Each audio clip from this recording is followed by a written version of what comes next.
Subscribe to my channel for more videos and press the bell icon for latest updates. बिस्मिल्लाहिर्रहमानिर्रहीम। अस्सलामु अलैकुम dear student, आज का जो हमारा टॉपिक है वो सेकंड ग्लैंड हमने डिस्कस करना है, थायराइड ग्लैंड। बेसिकली जब हम थायराइड ग्लैंड की बात करते हैं तो कोई भी ग्लैंड है, सबसे पहले हम उसकी लोकेशन देखते हैं कि वो कहाँ लोकेटेड है। अगर हम थायराइड ग्लैंड की लोकेशन देखें तो जस्ट बिलो द लेरिंग्स क्या है, ये हमारी जो विंड पाइप है, हवा की नाली है, उसका जो सबसे उभरा हुआ पार्ट है वो लेरिंग्स कहलाता है। जैसे सपोज आप समझें कि ये विंड पाइप है जिसको ट्रेकिया भी कहा जाता है, ये लेरिंग्स है, लेरिंग्स। और ये आपको इल्म भी है, पता भी है कि इसको वॉइस बॉक्स भी कहा जाता है, क्योंकि इसमें कुछ ऐसे फाइब्रोस कॉर्ड होते हैं जो वाइब्रेट करके हमारी साउंड प्रोड्यूस करते हैं। तो लेरिंग्स, दूसरे लफ्ज़ों में इसको वॉइस बॉक्स भी कहा जाता है। उसके बिल्कुल नीचे बाइलोब्ड, दो लोब्स की बनी हुई एक ग्लैंड है जिसको थायराइड ग्लैंड कहा जाता है। अच्छा, इस थायराइड ग्लैंड की साइडों में और पिछली जानिब से क्या मुराद है, जैसे फॉर एग्जांपल ये थायराइड ग्लैंड का एक लोब है तो ये इसकी साइड बनेगी, तो इस साइड के जो पिछली साइड है, यानी यहाँ करके पोस्टीरियर साइड पे कुछ छोटे छोटे ग्लैंड भी अटैच हैं जिसे पैराथायराइड ग्लैंड कहेंगे। तो आज हमने इन दोनों ग्लैंड्स के हार्मोन्स को डिस्कस करना है। तो सबसे पहले जब हम थायराइड ग्लैंड के हार्मोन्स की बात करते हैं तो इसमें दो किस्म के हार्मोन है, थायरोनिन्स एंड कैल्सिटोनिन्स। आगे थायरोनिन्स को दो बड़ी कैटेगरी में डिवाइड किया गया on the basis of number of iodine atoms, के आयोडीन एटम्स के लिहाज से उनको दो बड़ी कैटेगरी में डिवाइड किया। अगर 3 आयोडीन अटैच हों थायरोनिन हार्मोन के साथ तो बेसिकली ये बन जाता है ट्राई आयोडोथायरोनिन, जिसका साइंटिफिक नेम है थायरॉक्सिन। और दूसरी जो हमारे पास है, अगर 4 अटैच हों तो ये बन जाता है टेट्रा आयोडोथायरोनिन्स। ठीक है, अब दोनों के चूंकि फंक्शन एक ही जैसे हैं तो इस वजह से बुक में एक ही फंक्शन को डिस्कस किया है और वो है थायरॉक्सिन। उसके बाद जो दूसरा हार्मोन है वो कैल्सिटोनिन। ठीक है, अब थायराइड ग्लैंड्स के जो हार्मोन्स हैं ये through out the life release होते रहते हैं, लेकिन ज़्यादातर जो लेवल ऑफ सिक्रीशंस है, यानी हायर लेवल ऑफ सिक्रीशन है, वो 3-4 कंडीशन में ज़्यादा हो जाता है। जब ग्रोथ हो रही होती है, जब सेक्सुअल मैच्योरेशन हो रही होती है। अब सेक्सुअल मैच्योरेशन क्या है, बेसिकली वो प्रोसेस है जिसमें जेंडर ज़्यादा स्पेसिफाई नज़र आ रहा होता है। जैसे फॉर एग्जांपल, जैसे बच्चे हैं जब वो छोटे होते हैं, यानी बचपन में लड़का और लड़की ऑलमोस्ट एक जैसे नज़र आते हैं, उनमें डिफ्रेंशिएट करना थोड़ा सा मुश्किल नज़र आ रहा होता है, लेकिन with the passage of time उनके जो जेंडर हैं वो प्रॉपरली डिटरमाइन हो रहे होते हैं। इवन उनकी आवाज़ से भी पहचाना जा सकता है कि ये लड़का है या लड़की है। तो इसको हम कहते हैं सेक्सुअल मैच्योरेशन, जब जेंडर में प्रोमिनेंसी आ जाए, जेंडर ज़्यादा नुमाया नज़र आ रहा हो। ठीक है, उसके बाद तीसरी जो कंडीशन है वो स्ट्रेस सिचुएशन है, जैसे ज़्यादा सर्दी पड़े, ज़्यादा गर्मी पड़े, तो इस कंडीशन में भी हमारी बॉडी में थायरॉक्सिन जो हार्मोन है वो ज़्यादा रिलीज़ होता है, क्योंकि ये स्ट्रेस कंडीशन को मेंटेन करने में बहुत हेल्प करते हैं। उसके बाद थायरॉक्सिन को हम डिस्कस करेंगे। तो थायरॉक्सिन का बेसिकली सबसे पहले मेटाबॉलिज्म के ऊपर क्या इफ़ेक्ट है, ये बेसल मेटाबॉलिक रेट को इफ़ेक्ट करते हैं। अब बेसल मेटाबॉलिक रेट क्या होता है, जब इंसान रेस्ट कंडीशन में होता है उस वक्त उसकी बॉडी में जितनी एनर्जी इस्तेमाल हो रही होती है उसका बेसल मेटाबॉलिक रेट है। तो इसको डिफाइन कैसे करेंगे, expenditure of energy during rest. तो ये हमारे पास इसकी डेफिनेशन है। तो बेसल मेटाबॉलिक रेट, तो बेसिकली जब, और ये एनर्जी प्रोडक्शन कैसे करता है ड्यूरिंग रेस्ट, यूजुअली ग्लूकोज की ब्रेकडाउन से, और ग्लूकोज की ब्रेकडाउन से आपको पता है हीट भी जनरेट होती है और एटीपी भी जनरेट होती है। तो पहला इफेक्ट है ये हमारी बॉडी में हमें एनर्जेटिक बनाता है, हमारी बॉडी के लिए सोर्स ऑफ एनर्जी है। अच्छा, दूसरा है ग्रोथ के अंदर। तो ग्रोथ में जो हार्मोन है जिसको हम STH हार्मोन कहते हैं, सोमैटोट्रोफिक हार्मोन, तो ये इसके साथ मिलके ग्रोथ के प्रोसेस को ये रैपिड करता है। इस वजह से वो लोग जिनमें इसकी कमी होती है उनकी ग्रोथ भी कम होना शुरू हो जाती है। उसके बाद जो सबसे इम्पॉर्टेंट इफेक्ट है, हमारे ब्रेन सेल्स को ये प्रॉपरली डिफ्रेंशिएट, प्रॉपरली फंक्शनल करेगा, जिसकी वजह से हमारे न्यूरॉन को ये एक्टिव बनाएगा। तो अगला फर्क क्या है, they act on brain cells भी एक्ट करता है, काजिंग देम टू डिफ्रेंशिएट, जिसकी वजह से डिफ्रेंशिएशन का प्रोसेस प्रॉपर होता है। अच्छा, उसके बाद ये प्रोसेस सिर्फ एम्फीबियन से रिलेटेड है। इन एम्फीबियंस, एम्फीबियंस, उसमें एम्फीबियंस में आपको पता है कि मेटामॉर्फोसिस होती है। मेटामॉर्फोसिस बेसिकली अगर इसको सिंपली डिफाइन करें, शक्लों को बदलना, ये मेटामॉर्फोसिस कहलाता है। जैसे अगर हम इंसेक्ट की बात करें तो सबसे पहले उनमें जाइगोट बनता है, फिर लार्वा बनता है, फिर प्यूपा बनता है, फिर एडल्ट बनता है। तो लार्वा की जो शेप है वो टोटली डिफरेंट होती है, जो प्यूपा की शेप है वो टोटली डिफरेंट होती है, और जब एडल्ट बनता है उसकी शेप, एडल्ट से मुराद है मुकम्मल ऑर्गेनिज्म बनता है जो हम देखते हैं, उसकी शेप टोटली डिफरेंट होती है। इसी तरह फ्रॉग की बात करें तो फ्रॉग में, और फ्रॉग के इनिशियल स्टेज में जब उसको टेडपोल कहा जाता है, तो टेडपोल की एक प्रॉपर हेड है, प्रॉपर टेल है, लेकिन जब हम इसको प्रोमिनेंट फ्रॉग की लिहाज से देखें तो फ्रॉग के पास प्रॉपर टेल नहीं मौजूद। तो ये जो ड्यूरिंग द लाइफ साइकिल शक्लों का बदलना है, ये मेटामॉर्फोसिस कहलाता है। मेटा का मतलब बिग और मॉर्फोसिस का मतलब, यानी मेटा का मतलब बिग चेंज और मॉर्फोसिस का मतलब शक्ल। तो शक्ल का बहुत ज़्यादा बदल जाना ये मेटामॉर्फोसिस कहलाता है। जैसे इंसान का बच्चा है तो इंसान के बच्चे की जिस हालत में, जिस कंडीशन में, जिस शक्ल सूरत में पैदाइश होती है, सारी ज़िंदगी आलमोस्ट वही शक्ल सूरत रहती है, जस्ट ग्रोथ का प्रोसेस होता है। तो अगर सपोज एम्फीबियन में थायरॉक्सिन हार्मोन रिलीज ना हो तो आप कह सकते हैं कि जो टेडपोल है वो बड़ा टेडपोल तो बन जाएगा, यानी जैसे ये टेडपोल है तो बड़ा टेडपोल तो बन जाएगा, लेकिन प्रॉपर फ्रॉग कन्वर्ट नहीं होगा। तो मेटामॉर्फोसिस के प्रोसेस को एम्फीबियन में जो कंडक्ट करता है, यानी टेडपोल से, जैसे फ्रॉग की एग्जांपल ले लें, टेडपोल को फ्रॉग में कन्वर्ट करना, ये थायरॉक्सिन हार्मोन की वजह से ही है। उसके बाद थायरॉक्सिन अगर ज़्यादा हो जाए तब भी प्रॉब्लम है। कोई भी बॉडी के अंदर कोई भी चीज़ है, हमेशा उसका एक लेवल होता है, उससे ज़्यादा भी नुकसान दे, उससे कम भी नुकसान दे। जैसे अगर सपोज मैं कहता हूँ कि थायरॉक्सिन लेवल ज़्यादा हो जाए तो इस कंडीशन को हम कहते हैं ग्रेव डिजीज़, ठीक है।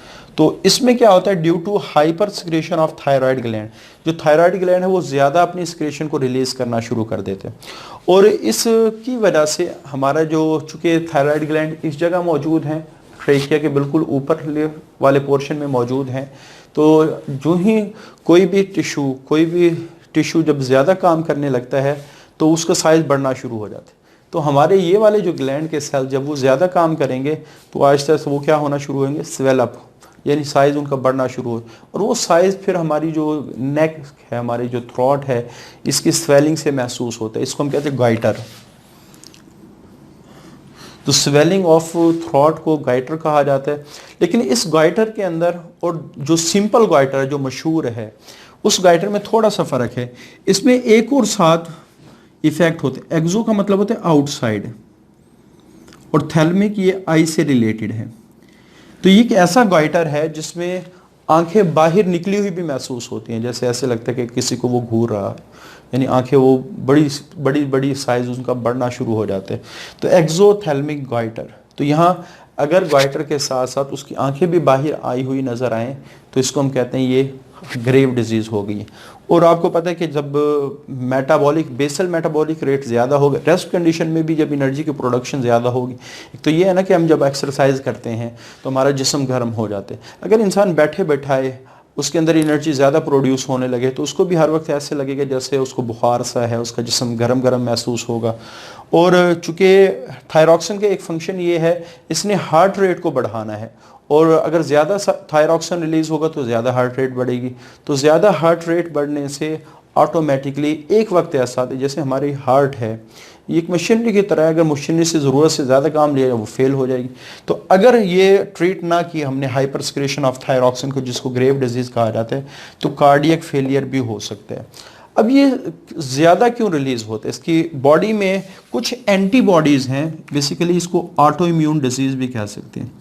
हमारी बॉडी हमारे ही ऑटो इम्यून डिजीज़ भी कह सकते हैं, कुछ ऐसी प्रोटीन बनाना शुरू कर देती है हमारी इम्यूनिटी, जब वो थायराइड ग्लैंड के सेल्स के ऊपर जाके एक्ट करती हैं तो उसकी सिक्रीशन को बढ़ा देती, उसके फंक्शनिंग को प्रॉब्लम में क्रिएट कर देती है।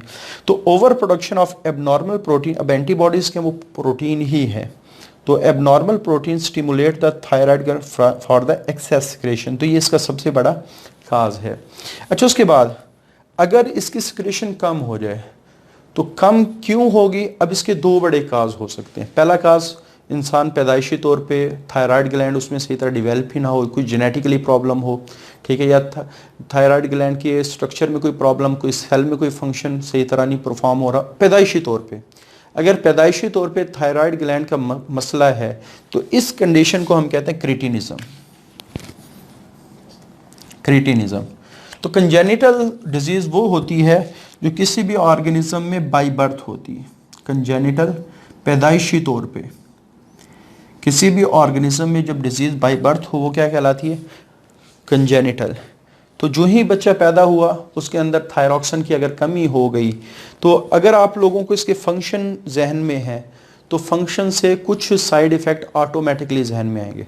पहला फंक्शन, चूंकि ये ग्रोथ के लिए ज़रूरी है, ग्रोथ कम हो जाएगी, बॉडी सही तरह डेवलप नहीं होगी। दूसरा फंक्शन, चूंकि ये सेक्सुअल मेच्योरिटी काज करता है, ये हार्मोन रिलीज ना हो तो सेक्सुअली एबनॉर्मल हो जाएगा। उसके बाद तीसरा फंक्शन, चूंकि ये डिफ्रेंशिएशन ऑफ सेल परफॉर्म करता है, अगर डिफ्रेंशिएशन ऑफ ब्रेन सेल सही तरह ना हो तो आप कह सकते हैं मेंटली क्या हो जाएगा? इनएक्टिव हो जाएगा। तो ये तीन फंक्शन, तो इसके तीन इफेक्ट तो आप इसके फंक्शन से ध्यान में रखेंगे।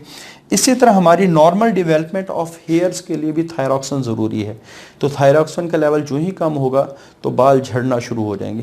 तो इसी को कहा गया कि जो बाल हैं वो तो कोर्स मोटे भी हो जाएंगे। स्कैंटी का मतलब होता है कि तादाद में कम रह जाए, तो बाल झड़ना शुरू हो जाएंगे। तो ऐसे बच्चे जिनके अंदर थायरॉक्सिन की बचपन से ही कमी है तो उनके सर पे ऑलमोस्ट ना होने के बराबर बाल होते हैं। उसके बाद स्किन येलो कलर की होना शुरू हो जाएगी क्योंकि इसमें जॉन्डिस वगैरह का भी थोड़ा सा इफेक्ट नज़र आ रहा होता है। और दूसरा स्केली स्किन नज़र, स्केली से मुराद ऐसे है जैसे आपने अक्सर देखा होगा जब गर्मी दाने निकलते हैं तो गर्मी दाने जब वो फट जाते हैं तो वाइट वाइट सी स्किन के ऊपर यानी आपके निशाना से पड़ जाते हैं, उस तरह की स्किन को हम कहते हैं ये स्केली स्किन है। उसके बाद मिक्सोएडेमा, एक बच्चा नॉर्मली पैदा हुआ, उसके बाद में किसी भी वजह से, ठीक है, उसमें थायरॉक्सिन की कमी हो गई। और थायरॉक्सिन की कमी का जो सबसे बड़ा काज है, क्योंकि हमने लेक्चर के शुरू में डिस्कस किया था, थायरोनिन्स के साथ जब अटैच होते हैं आयोडीन के मालिक्यूल तो वो थायरॉक्सिन में कन्वर्ट होता है। यानी थायरॉक्सिन को बनाने के लिए आयोडीन ज़रूरी है। तो अगर किसी शख्स में ज़िंदगी में कभी भी आयोडीन की कमी होगी तो उसका हार्मोन थायरॉक्सिन बनेगा नहीं। थायरॉक्सिन तो डेफिशिएंसी इन लेटर लाइफ, ज़िंदगी के बाद वाले हिस्से में जो डेफिशिएंसी होती है उसको मिक्सोएडेमा कहा जाता है, इसको सिंपल गाइटर भी कहा जाता है। अब यहाँ भी हमारे जो थायराइड ग्लैंड वो ज़्यादा फंक्शनल होते हैं।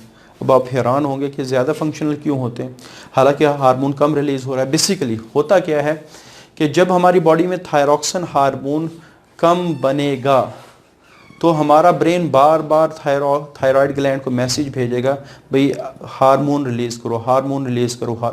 तो वो ज़्यादा काम करने की कोशिश करेगा, हालांकि उसके पास पता है कि थायरॉक्सिन लेवल कम है, लेकिन वो जितना है उसको तो रिलीज़ करने की कोशिश करेगा ना।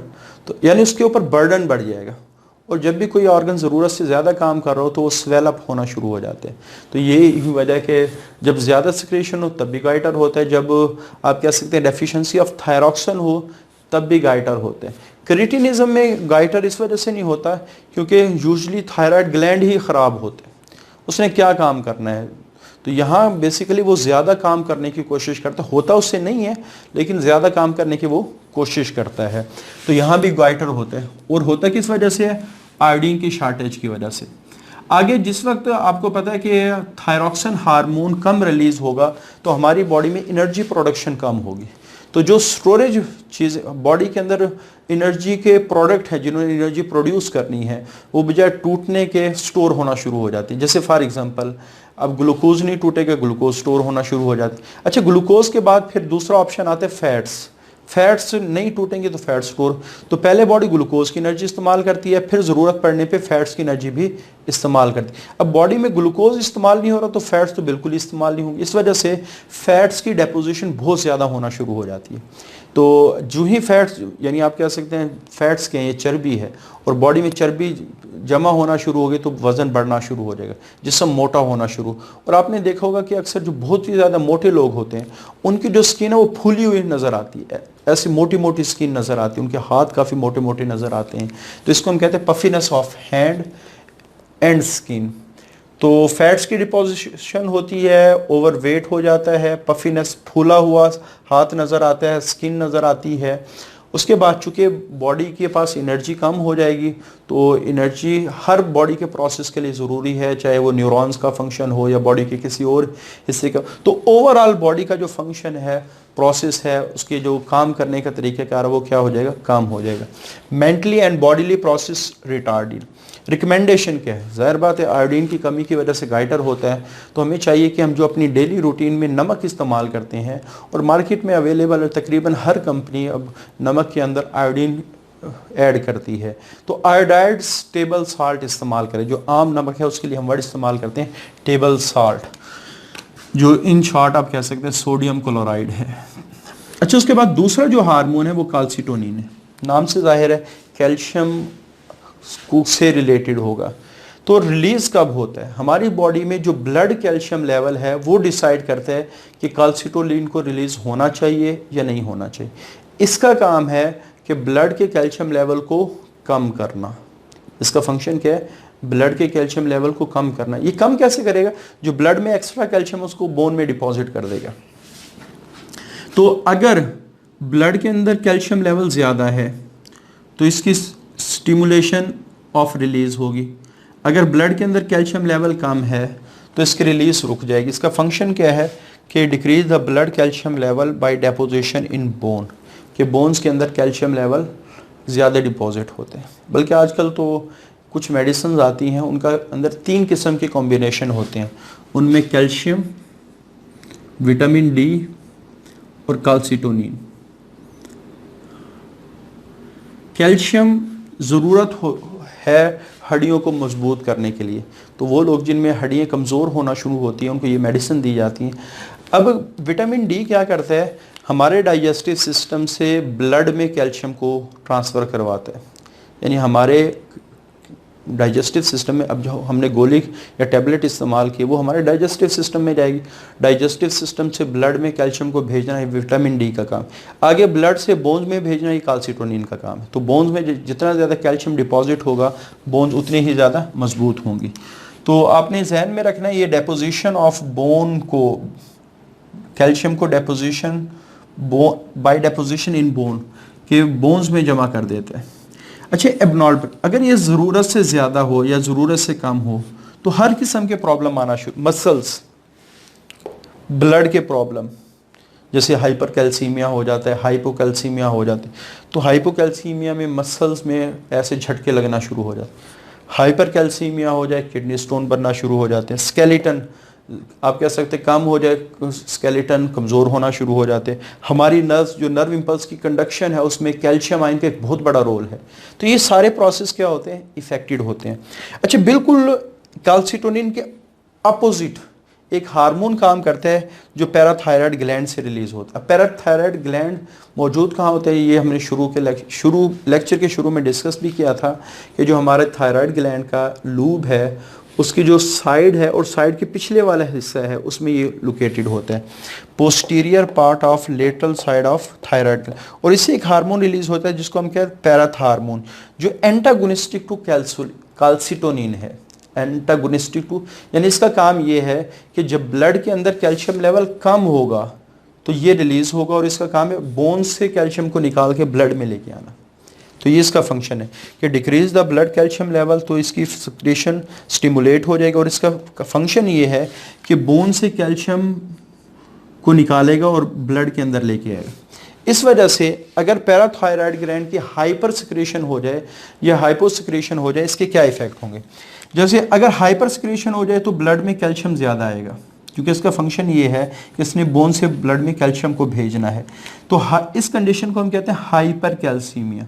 और आपने फर्स्ट चैप्टर यानी 15 चैप्टर में डिस्कस किया था हमने कि जो हाइपर कैल्सीमिया होता है ये किडनी स्टोन्स काज करता है,